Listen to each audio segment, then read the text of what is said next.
you had talked earlier about EQ and IQ and how one's like how you feel and one's how you know.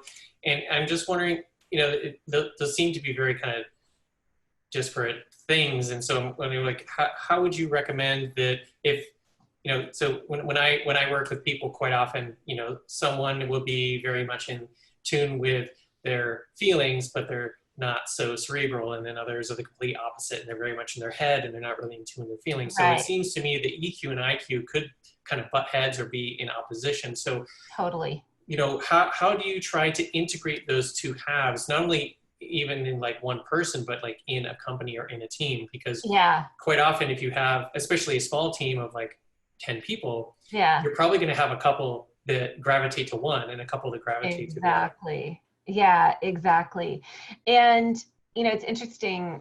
So I'm going to make some huge, broad generalizations that aren't fair right now, but I've noticed that in high tech, there are certain job functions that tend to really emphasize the IQ part. So when you look at a finance organization, an engineering organization, they tend to be very focused on numbers and figures and things that they have learned, things that they know, to add intelligence to an organization. And so one of the things that's really important in leadership in those organizations is to not forget that the people are very important too, and that they have to remember. So an engineering leader not only needs to be really good at coding and designing, but also needs to be able to manage the people.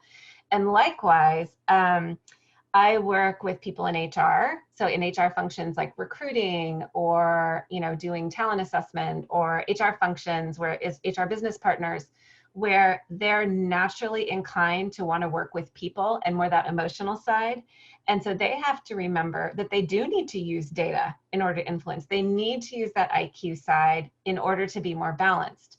So I think what I would tell people is that both are super, super important.